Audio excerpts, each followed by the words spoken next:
Pois é, pessoal, hoje eu vou comentar uma entrevista do jornalista Heródoto Barbeiro e vamos à entrevista e aos comentários. Outro dia aqui na nossa reunião de fechamento do jornal, que é sempre por volta das 4h30 da tarde, quando o pessoal não atrasa, o pessoal fica comendo bolinho, tomando café, a gente queria saber o seguinte: quanto será que o Brasil já emprestou para vários países através do BNDES, que é o Banco Nacional de Desenvolvimento Econômico? Aí o Benê Corrêa, que é o nosso editor aqui, entrou no site lá do BNDES e falou para mim: não dá para saber. Eu falei: como não dá para saber? Não dá para saber. E aí a gente foi olhar no site, realmente não dá para saber. Tem umas explicações, deve ser para seres extraterrestres, não cidadãos comuns como nós. E a gente não sabia qual era o valor emprestado e nem para onde isso era emprestado. Sabemos, por exemplo, que foi emprestado para Angola, sabemos que foi emprestado para Cuba, sabemos que foi emprestado para Venezuela, sabemos que foi emprestado para o Equador, mas isso porque a imprensa publica, né? Tem uma hidrelétrica no Equador que tem na Bolívia também e por aí afora. Agora a gente não fica sabendo. Pois é, Heródoto, por que será que não dá para saber? Isso você, que é jornalista experiente, deve ter uma ideia. Por que não está no site do BNDES? Por que não há transparência? Por que fica essa coisa escusa, sigilosa, sendo que um dos princípios da administração pública, do direito administrativo, é a transparência? Fica muito estranho. Aí nós precisamos pedir socorro para alguém para saber se isso é legal ou ilegal. Para isso, nós temos aqui hoje, gentilmente, a professora Maria Estela Bastos, que é professora da Universidade de São Paulo. Professora, obrigado pela participação mais uma vez. Obrigada a você. Maria Estela, como é que faz isso? Eu, como cidadão, não tenho o direito de saber quanto é que o BNDES emprestou para A, para B ou para C? Claro, não tem só direito, mas como tem obrigação, porque a gente tem que cuidar para onde o dinheiro que a gente suadamente ganha vai. E é um absurdo como se cristalizou nos últimos anos essa conduta do governo de fazer empréstimos internacionais sem que eles passem pelo Congresso Nacional, o que é inconstitucional. Ele não pode fazer empréstimo internacional? Não, ele não pode emprestar, né? Bom, Heródoto, passou desapercebido, quase desapercebido, eu diria aí por você. Pode ser que alguém que não tenha o ouvido atento também não perceba. A palavra inconstitucional, foi isso que minha colega disse aí, que é inconstitucional esse empréstimo. Bom, se é inconstitucional, eu fui ver na Constituição onde é que estaria o artigo que diz que não pode fazer isso. Vou ler aqui para vocês tirem suas próprias conclusões. Bom, pessoal, então eu comprei aqui uma Constituição, está aqui, né? Comprei na Saraiva, uma Constituição da República Federativa do Brasil, promulgada em 5 de outubro de 1988, estava aí saindo da faculdade. E vamos lá, né? Artigo 49 é de competência exclusiva do Congresso Nacional, exclusiva, atenção para a palavrinha. E tem resolver definitivamente sobre tratados, acordos ou atos internacionais que acarretem encargos ou compromissos gravosos ao patrimônio nacional. Não preciso ler mais nada. É óbvio que esse empréstimo para bancar, vamos usar a linguagem popular, bancar o Porto de Mariel, teria que passar pela aprovação bicameral, Senado e Câmara dos Deputados. E não passou. O que é isso? Ato ditatorial, onde cabe, inclusive, processo de impeachment. Cadê o Procurador-Geral da República? Cadê o pessoal? Né? OAB, cadê vocês aí, meus colegas da OAB? Ninguém faz nada. E a Constituição não dá o direito do cidadão, por si só, movimentar e acionar esse tipo de procedimento. Senão eu o faria isoladamente. A Constituição tão democrática, chamada Constituição Cidadã, não dá esse direito a mim nem a você que está me assistindo. Vai ter que solicitar por esse pessoal aí. E ninguém faz nada. Isso me deixa desconfiado. Isso me deixa preocupado com o caminho que segue o Brasil. Um caminho tirânico e ditatorial. Acorde, povo brasileiro. E aí a gente vê a notícia Dilma com a popularidade lá em cima. Olha, tem coisa errada aqui, pessoal. Quando ele pede, ele também tem que pedir autorização. Sim, mas os acordos internacionais, esses sobre os quais você se referia, de empréstimo do Brasil para a Venezuela, para Cuba, para a Argentina, esses empréstimos, eles são escritos num acordo internacional assinado pelos 2 ou 2 presidentes. Uma vez assinados pelos presidentes, eles têm que passar pelos parlamentos, pelos congressos, no nosso caso o Congresso Nacional é bicameral, para obter a aprovação do Congresso Nacional. É um momento no qual o povo, nós, dizemos se nós queremos emprestar ou não queremos emprestar. Então esses empréstimos são ilegais? Então, Heródoto, viu como passou desapercebido para você?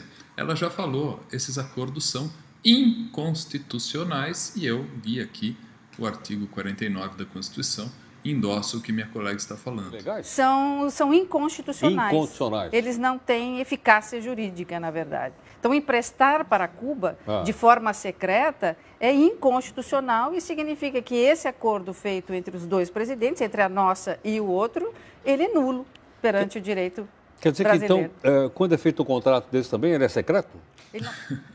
Heródoto do céu, não pode ser secreto, ela acabou de falar. Tem que passar pela aprovação bicameral do Senado e Federal e da Câmara dos Deputados. Não pode ser secreto. É inconstitucional, só para a gente entender. Inconstitucional quer dizer, é acima do ilegal, é mais grave do que ilegal. É o pior que tem, porque na hierarquia, a Constituição, a hierarquia legal, a Constituição está lá em cima. Então, agredir a Constituição é a coisa mais grave que um presidente da República pode fazer, da impeachment. Podem demitir a Dilma, deveria estar, esses processos todos, essa coisa toda deveria ser pauta dos nossos deputados e senadores. Entendeu, Heródoto? É inconstitucional, é ilegal, não pode. Ela está repetindo várias vezes isso aí, a gente tem que entender. E a gente não entende. Esse é o problema. A gente não entende o que está acontecendo. Vamos à entrevista. Ele não pode ser secreto jamais, justamente porque ele tem que passar pelo Congresso Nacional bicameral. Obter a aprovação do Congresso, ocasião na qual o Congresso pode não aprovar, porque ele fala em nosso nome, ele pode dizer, não, eu não quero que dinheiro do brasileiro, dinheiro do governo, vá para financiar essa obra estrangeira, até mesmo porque esse dinheiro deve ser investido aqui. Então, o Congresso tem o poder de dizer não. Só depois que ele diz sim, é que volta para a mesa do presidente, volta para a mesa da nossa presidente e ela, então, confirma aquele ato que ela assinou lá tempos atrás. Se não acontecer esse ritual, né, o acordo é inconstitucional. Então alguém pode entrar com uma ação direta de inconstitucionalidade no Supremo e vai dar aquele perereco? Sim, isso já aconteceu no passado, Heródoto. Bom, Heródoto, agora gostei de você, né? Então só faltou uma coisinha. Não é que alguém pode entrar, alguém deveria entrar. Não é poder, não tem obrigação legal. Cadê o Ministério Público? Procurador-Geral da República? Alô, OAB? Alô, Procurador-Geral? Alô, gente que tem a competência institucional, a competência constitucional para fazer isso. Essas pessoas deveriam fazer isso. Então, tem que fazer. E alguém não faz. Por que é que não fazem? Não sabe? Está com preguiça? Esqueceu? A coisa fica muito estranha. Tem mais situação aí por trás dos bastidores. Tem coisa acontecendo. E a gente não se dá conta, a imprensa não se dá conta. O Heródoto, você, Heródoto, que é um jornalista que eu respeito, mas você parece que está caindo das nuvens. Nossa, então é isso? É isso que está acontecendo. Estão levando o país para uma venezualização. Gente, a turma lá do falecido Chaves, agora com Maduro, que aliás proibiu as redes sociais agora, né? Digitem aí no Estadão, parece que tem uma notícia sobre isso, um horror, vou comentar em outro vídeo, mas está acontecendo. Para a família Castro em Cuba, estamos mandando dinheiro para lá também, manda para Kirchner aqui na Argentina, a turma, gente, os amiguinhos, diga-me com quem andas, dir-te-ei quem és, o que mais precisam fazer para a gente acordar? E a imprensa ainda, nossa, olha, o que será? Está aí com todas as letras, gente. Alô, oposição. Que oposição é essa? Não tem testosterona? O que está faltando aí na oposição? Ou está junto? A coisa está aí, são farinhas do mesmo saco. Aí o silêncio é deficitário. O silêncio compromete a vocês. A coisa é bem assim mesmo. Quem silenciar nessa altura do campeonato só tem duas saídas, ou a conivência ou a completa ignorância máxima. Eu não caio, né, mais nessa história, não, eu não sabia, olha que coisa. Não, mas os fatos estão aí, né? E tem que saber, como é que é isso? Porque no passado, até o governo Collor, ou seja, antes da Constituição de 88, alguns presidentes brasileiros fizeram esse tipo de acordo. Eram chamados acordos de cavalheiros, acordos secretos, acordo em forma simplificada. Com a Constituição de 88, isso foi proibido, porque ficou claramente exposto na Constituição, expresso, que todos os acordos têm que ter aprovação do Congresso Nacional. Então, do Collor para cá, eles não fizeram mais. Então, agora a gente está vendo uma exceção, que voltaram esses acordos que eram usados no passado justamente para fugir do controle do Congresso Nacional. Então, qualquer um, né? O problema é que as ações de declaração de inconstitucionalidade, elas são promovidas por determinadas pessoas, o presidente da República, né? O procurador-geral da República, as federações e a Ordem dos Advogados do Brasil, o Conselho Federal. Bom, pessoal, aí está o problema. Essas instituições que deveriam fazer alguma coisa, deveriam, para o OAB, bom, o presidente não vai fazer nada contra si próprio, mas, enfim, as instituições que têm esse dever legal, ganham do nosso dinheiro, recebem para isso e não estão trabalhando. A coisa está esquisitésima. E, bom, vamos à entrevista mais um pouco. Nos anos 80, 70, o Conselho Federal da OAB entrou com uma ação enorme de declaração de inconstitucionalidade das renegociações que o governo secretamente tinha feito, o governo brasileiro, para renegociar a dívida externa, que hoje nós não temos mais. E foi um trabalho ótimo que foi feito na época. Ninguém pensou nisso até agora. Nem a oposição... Se você não levanta essa lebre, ninguém... Se você não levanta, porque, veja, nem a oposição... Eu não levanto por ignorância, pô. Mas a importância do jornalismo é essa, porque a oposição é que deveria fiscalizar. A oposição é que deve dizer, olha, eu estou aqui no Congresso Nacional. Esse acordo não passou por nós, não passou pelo povo, ele não tem vigor. Volta para cá o dinheiro que foi emprestado. Né? Bom, como é bom olhar aí minha colega falar tantas verdades. Uma figura bonita, inteligente, a gente percebe que tem conhecimento do que está falando, agradável de escutar, que bom que tem mais gente observando, que eu estou aqui observando, assustadíssimo. E vamos lá, né, gente? Alô, alô imprensa, alô povo brasileiro, alô todo mundo, socorro, né? Alô marciano, chamo todo mundo aí, socorro, né? Pare o mundo que eu quero descer. O que é isso, gente? Está acontecendo aí nas nossas barbas e a gente fica observando. É isso, gente. Eu não sou contra movimentos violentos, revolucionários, não é nada disso que eu estou propondo aqui, bem entendido. Mas precisa de uma conscientização, a gente precisa se mexer, algo precisa acontecer. Nós estamos sendo vítimas de uma tirania que vem expandindo seus tentáculos devagarzinho, de maneira que ninguém perceba, no estilo de Gramsci, né? Não é no estilo marxista da revolução, é o estilo Gramsci, vai comendo pelas beiradas e quando você acorda já está dominado. Né? Ou devolva o mais rápido possível, ou preste contas ao governo de que forma isso vai voltar. Agora é o seguinte, e quanto às informações constantes do BNDES? Ele pode esconder isso do... Não pode. Isso não devia estar no site lá para a gente dar uma olhada? Até pelo princípio da transparência, porque se tratar de um órgão público, é digamos, um ato relapso de não dar essas informações. E até talvez porque as pessoas não cobrem dele, então ele vai escondendo e vai negociando isso, divulgando na medida em que interessa a divulgação. Mas é uma obrigação, sim, deverá divulgar isso pelo menos amanhã cedo, né? Sim. Já que está sendo levantado para você. Para a gente poder olhar. Claro. Aliás, eu acho que deveria lá também dizer o seguinte, quais são as fontes de recurso. Da onde veio essa grana que está lá? Você veio do Tesouro, do FAT, do Fundo de Garantia, sei lá de onde veio. Tem que ter um fluxograma, né? Essa quantia pertencia a uma determinada rubrica. Nessa rubrica havia superávit. E esse superávit, então, o governo sugere que vá ser emprestado para determinado governo, para tal obra que vai nos beneficiar direta ou indiretamente. Então, essa explicação tem que ser feita. Quer dizer, mesmo e ela é feita no Congresso. Viu, Maricela, nós trouxemos aqui um representante da Fiesp que explicou que essa obra, por exemplo, em Cuba vai beneficiar muito o comércio brasileiro na região do Caribe e também nessa duplicação que está tendo aí no Canal do Panamá. Esse porto vai ser estrategicamente para os produtos brasileiros. Tudo bem, é uma explicação interessantíssima. Haja paciência. Heródoto Barbeiro, em primeiro lugar, eu te respeito, você está fazendo um trabalho bacana. Porém, dói ouvir isso. Dói demais. Heródoto, essa é a desculpinha. Esse é o papinho furado. E outra, não é essa questão. A questão é, existe uma forma legal, constitucional de se mandar o dinheiro. Não foi respeitada. Esse dinheiro não poderia ter ido. E foi. É um assalto ao erário público, ao dinheiro do contribuinte. Bateram a nossa carteira e mandaram para Cuba.